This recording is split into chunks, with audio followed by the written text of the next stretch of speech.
What happens when classrooms become labs for artificial intelligence? And who's making sure that the rush to innovate doesn't come at the expense of privacy, safety, or critical thinking? These are just a few of the questions I want to explore with my guest today. She's the chief editor at Cybernews. And for over 5 years, she's been leading one of the world's most trusted platforms covering cybersecurity, privacy, and emerging technology. And in that time, she's seen firsthand how AI adoption is, yes, transforming schools, but not always in the ways that we expect. From student data breaches to over-reliance on generative AI tools, she believes education is facing a new kind of digital test. So today we will talk about why teachers need better AI literacy, how attackers are exploiting automation to scale their efforts, and why our children's personal data could become the next big cybersecurity crisis. But our conversation today will go far beyond classroom gadgets and learning apps. It's more about how society protects its youngest digital citizens, all while using AI responsibly. Can policymakers keep up? Can parents and teachers close the knowledge gap?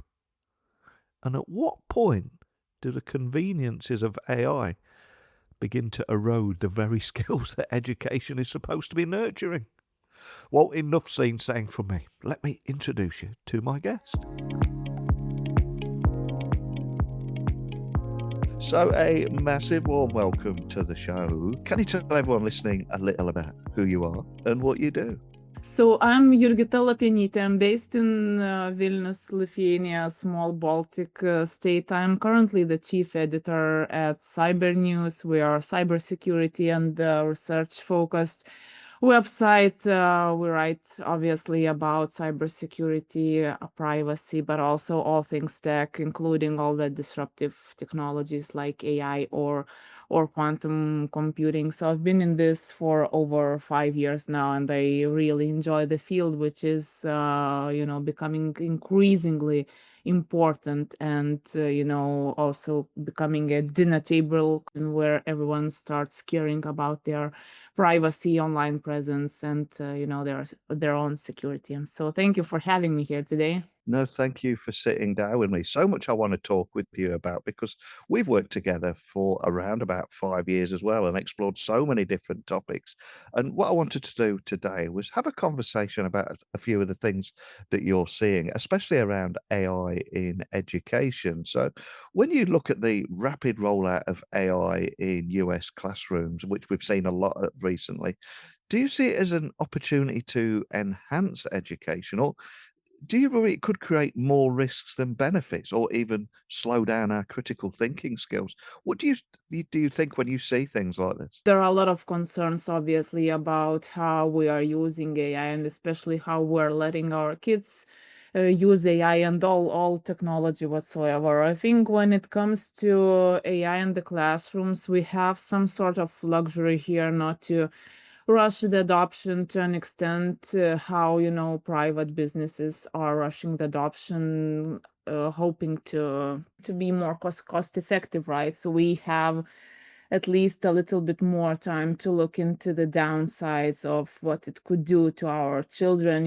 when it comes, as you mentioned, different cognitive skills, but also in terms of data privacy of our kids and also ourselves, right? So one of the things that we are seeing, obviously, with education institutions is different data leaks and cyber attacks, because at least for now, education remains one of the weaker sectors when it comes to cybersecurity, right? They don't have all the measures in place, let's say, that financial institutions have, and usually they are easy targets for hackers because they are missing some of the basic sometimes.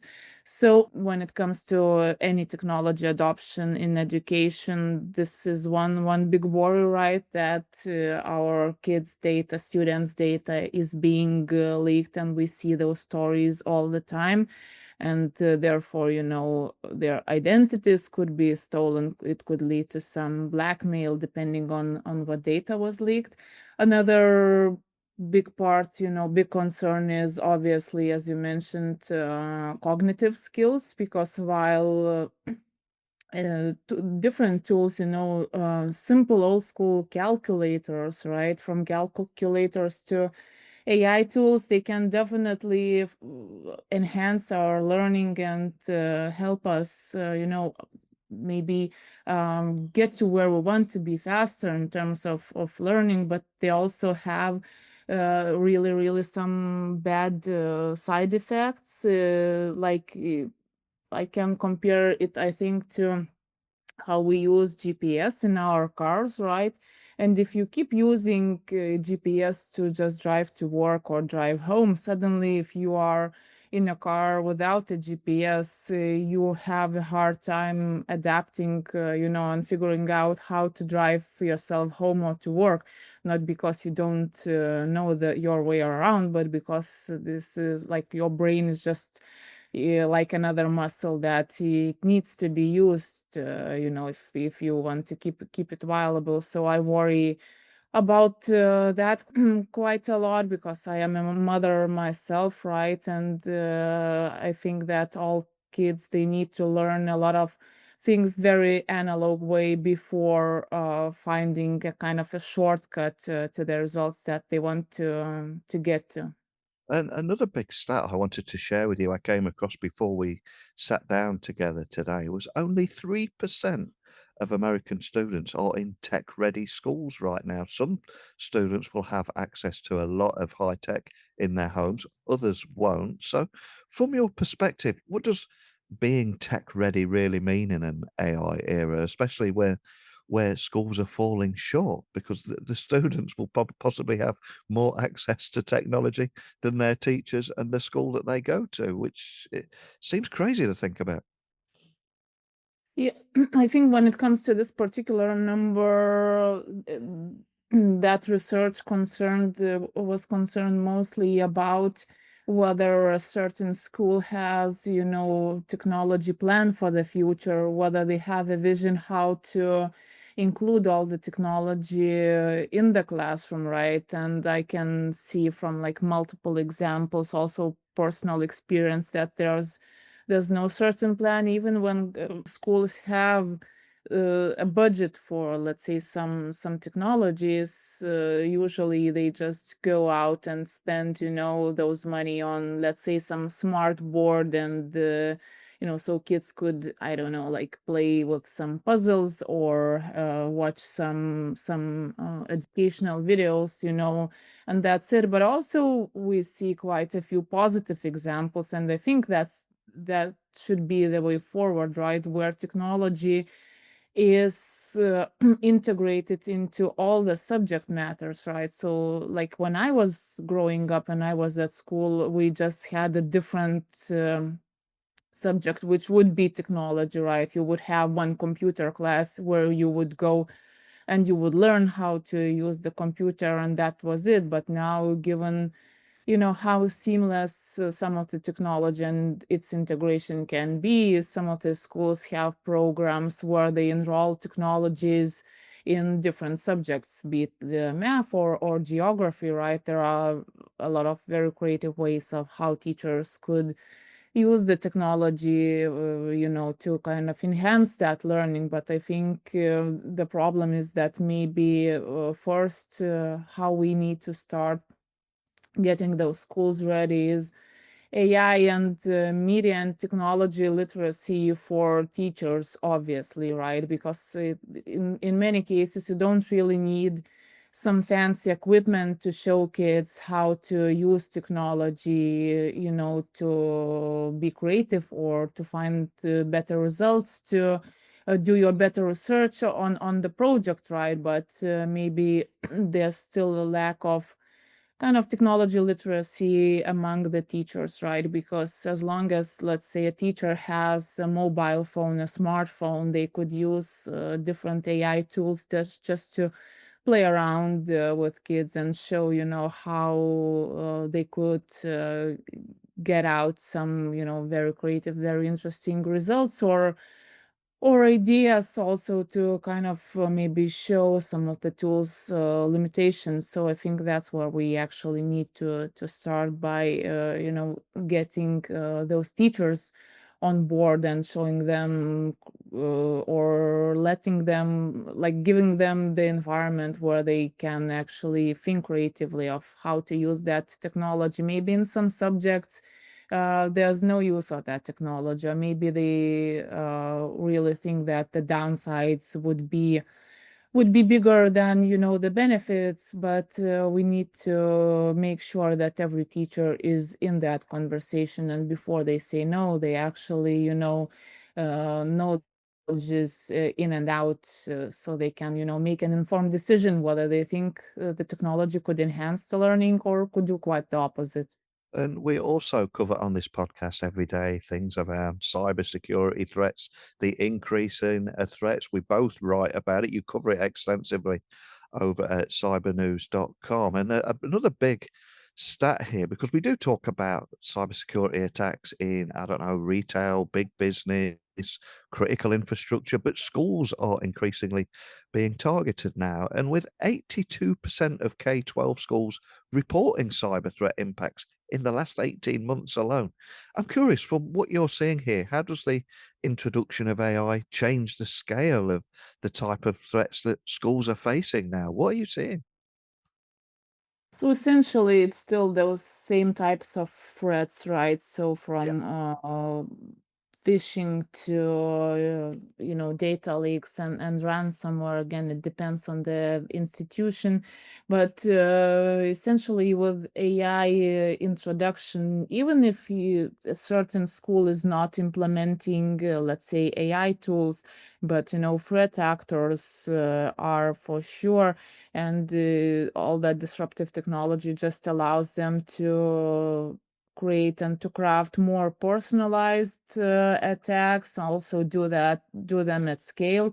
And more and more schools are becoming victims of very opportunistic mass scale attacks, not because they were maybe targeted very specifically, or it was a targeted attack, but just because it's way easier for threat actors to scale those attacks, right? And more victims are likely to kind of swallow that hook, and therefore we need again more AI and technology and security literacy to understand this whole scope of cyber attacks, and also how they are evolving and how much more personalized they can be, right? To the point where it will be really hard to distinguish between what's real and what's not, given the deep fakes, the precision that cyber criminals can make, uh, your voice. They can clone your voice, your face, right? So it's getting harder and harder to make that distinction between real and fake. So I think education institutions, the same as any other sectors as well, are likely to fall victim for that. But given that education is among those weaker sectors, they need to pay more attention and do their homework here. Just work a bit harder than some of the other sectors, I think. 100% with you there. And I think we should give a quick shout out to any teachers that could be listening anywhere in the world, because they face the impossible task at the moment. They're under increasing pressure to innovate with AI tools, but often without any resources or additional training. So if we zoom out from that particular problem, what should policymakers and school boards, what should they be doing to help ensure AI adoption doesn't outpace security? Because we've all seen what happens when you move fast and break things without the correct guardrails in place, etc. So, what should policymakers and school boards be doing here, do you think?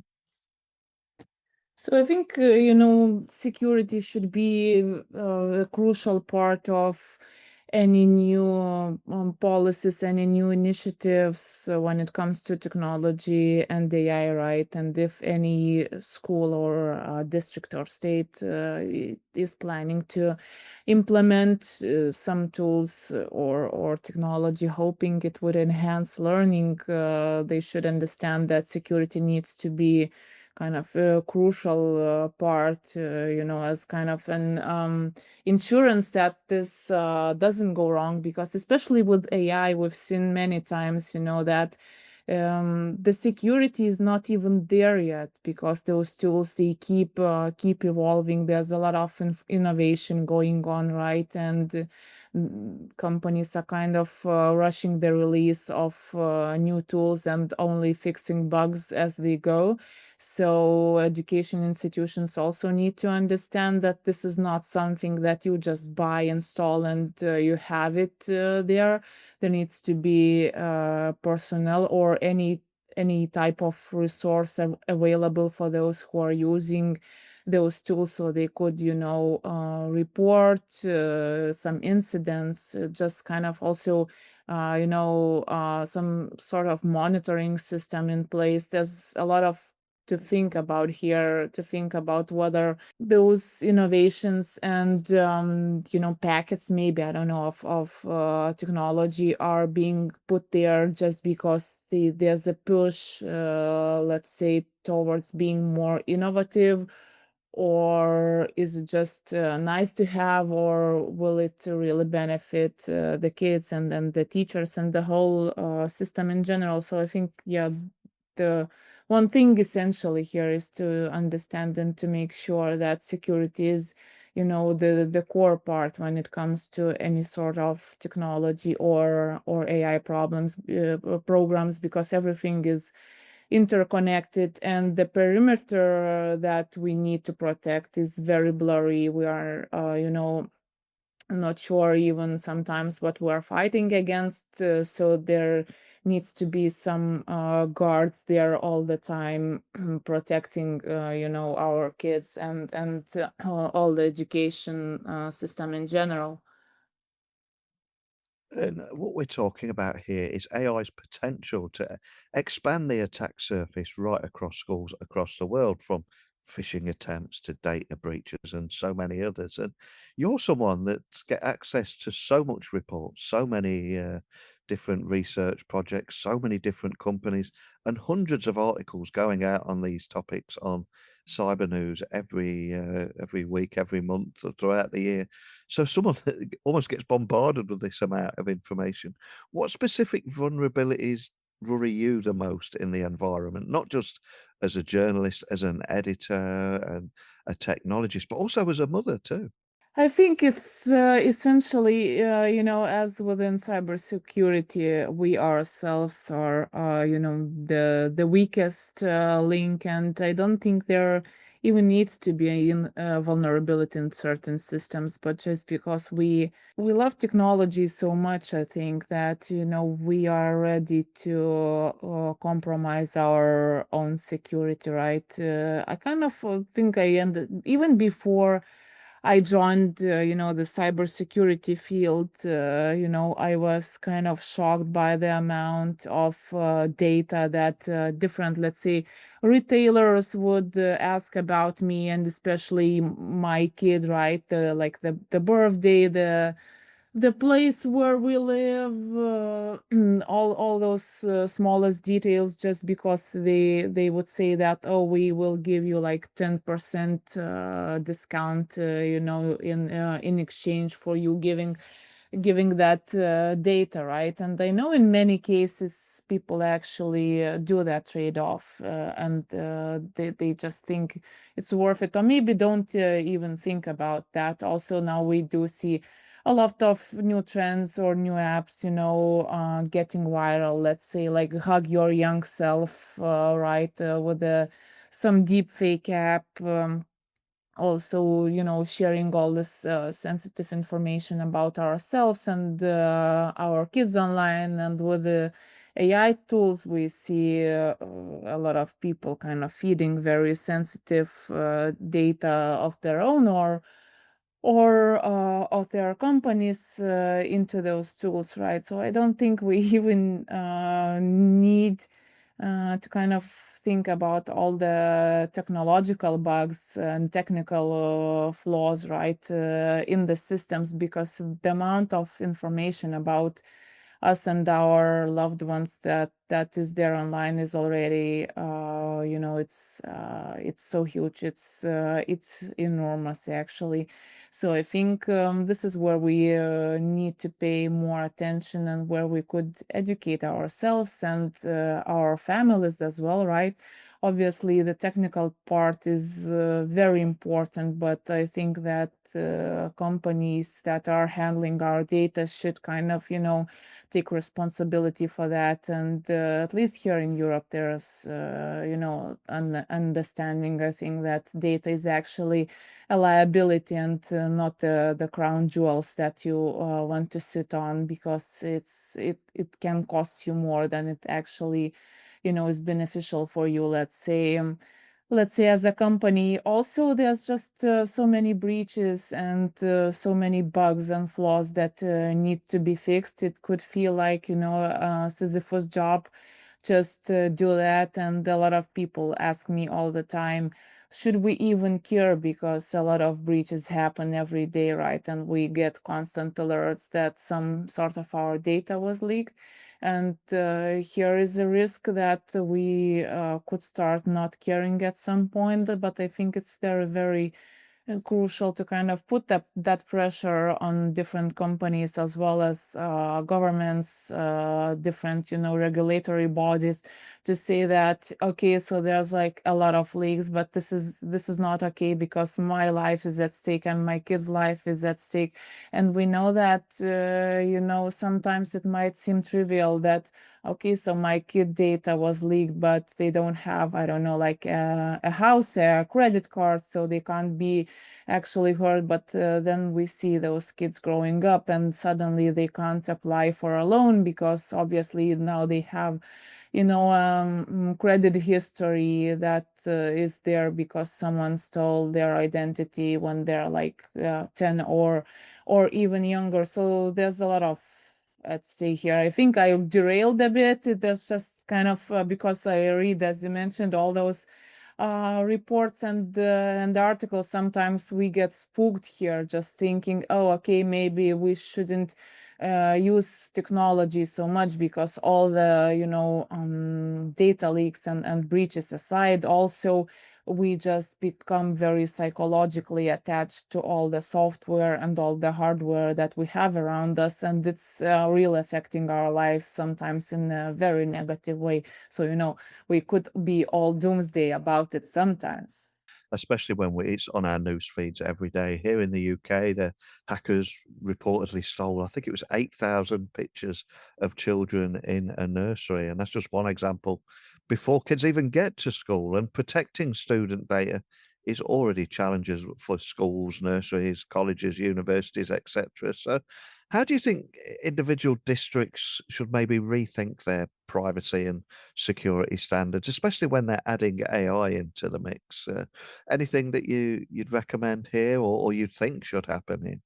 Oh yeah, it's kind of troubling. I don't think that there's one recipe that could be, Yeah. applied to all of the districts. Again, I would start from very basic things like technology literacy and understanding the risks here, what is at stake, and what is at stake with, simple things, or just kind of making innocent pictures of kids, I don't know, like during some sort of festival at school or somewhere else, and then uploading them online just for the parents to see. But we see that even those pictures can be abused, right? Especially with the deepfake technology that is very accessible now to people, and teenagers using that technology and combining it with those photos that they were posted somewhere, right? And then blackmailing each other. So I think first thing, probably that could be common for every school out there, every, I don't know, municipality, just kind of think about the data you are collecting, and do you really need that for some purposes that you find important, but actually very maybe trivial, and you could fine live without them, right? Just, I don't know, like having some fair pictures on your Facebook picture or Facebook profile or elsewhere. Just think very carefully about the data points that you are collecting, because with the AI in the picture, everything that can be used against a person will be used at some point. Now, I'm conscious that cybersecurity and many of the problems that we highlighted today can bring a bit of a downer to things. We need to be responsible and shine a light on these things, but I don't want to leave everyone listening on a downer. So I always ask my guests to leave one of two final gifts, and that is either a song that means something to them, we can add to a Spotify playlist, guilty pleasures are allowed, or a book that we can add to our Amazon wish list that people might want to check out. I don't mind what it is, but what would you like to leave everyone listening and why? Yeah, I was listening actually to a book, because, as you know, I'm a runner, right? So I do spend a lot of time outside, and instead of listening to songs that I sometimes do, I tend to listen to audiobooks these days, right? So there's a few that I've been listening to that I wanted to really recommend. Those are books both by Seiji Sansom. He's a novelist, and both of the books that I will mention, they are either alternative history or history novels. So one of them is Dominion, where the novel is set in 1952. It's alternative history novel where Britain has fallen to Nazi Germany, and we see, how the world would be if the outcome of the war would be completely different. And again, human drama is captivating in this novel, and it's easy to read, but also kind of showcases that no matter probably the outcome of the war, we're still, people at heart, with good sides, good characteristics, but also the kind of nasty characteristics just as well. And yeah, another page turner by him is Winter in Madrid, just said after the Spanish Civil War, right? I loved it because the way author leads the reader through starving Madrid feels like you are really there. And I think this is a very good way to kind of also start learning about history if you are younger or if you are a student, right? Because the author paints such a vivid picture of those times, be it fake or real, that you really want to learn more about the history and what actually happened in those years. Why does it feel like I'm there? Love it. What a great choice. I'm going to add those to the Amazon wish list so anybody can check those out, whether it be in paper format or the audio versions. I must admit, I'm a big audio book guy myself. And for everyone listening, obviously we've covered a lot today, but we cover so many of these topics on Cybernews. So for anyone listening wants to find out more information about Cybernews, speak with you, connect with you, where would you like to point everyone listening? Yes, so please go and visit cybernews.com or find me directly on LinkedIn. I'm Jurgita Lapienytė. We really love to engage with our readers a lot and hear about their problems, that they're experiencing sometimes, also helping out with solving some of the security questions that they might have. I think it's very important keeping that connection alive between journalists and our readers, because we want to write and we want to tell those stories that are important to you. But also, just I would recommend having us under some sort of list of preferred sources, because sometimes the news that we write about, they are not pleasant, but they could be a timely warning about how to protect yourself and how to protect your kids, especially now with the seasonal shopping madness, upon us. It is very important to stay vigilant. And I know it's not always possible, but trying to learn from other mistakes rather than, be exposed yourself. And for that, we also, have very simple advices here all the time, just to how to stay secure while still enjoying the benefits of the technology. Well, thank you so much for sitting down with me today. We covered so much, from why traditional cybersecurity isn't enough to secure AI-driven classrooms, why protecting student and staff equally, that matters more than ever, and some of the hidden risks in everyday platforms, and most importantly, some of the practical steps schools can take. So I know you're incredibly busy, got so many conferences and your role in writing, etc., and being an ultra marathon runner, but just a big thank you for taking the time, sit down with me today and discuss the topic of rapid AI adoption in schools. Thanks for joining me today. Thank you so much. Speaking with my guest today reminded me that the conversation about AI in schools isn't just a technical one, it's deeply human. And today we talked about how education systems are becoming prime targets for cyber attacks, and why data from a child's school record can follow them into adulthood, and how the first step towards a safer AI adoption often starts with teacher awareness in schools. But if there's one takeaway, for me it's that curiosity about technology must always be matched by caution. Innovation without security is pretty much an open door, and in education, that door protects some of the most vulnerable people that we know. So please continue to check out my guest's work at cybernews.com. Connect with her on LinkedIn. She'll continue to share research and practical insights on how to stay secure while embracing progress. But over to you. What role do you think AI should play in our schools? And how do we keep that balance right?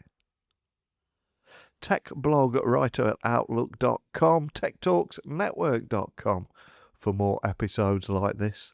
I'd love to hear your thoughts. But that's it for today. So a big thank you as always, and I'll speak with you all again tomorrow. Bye for now.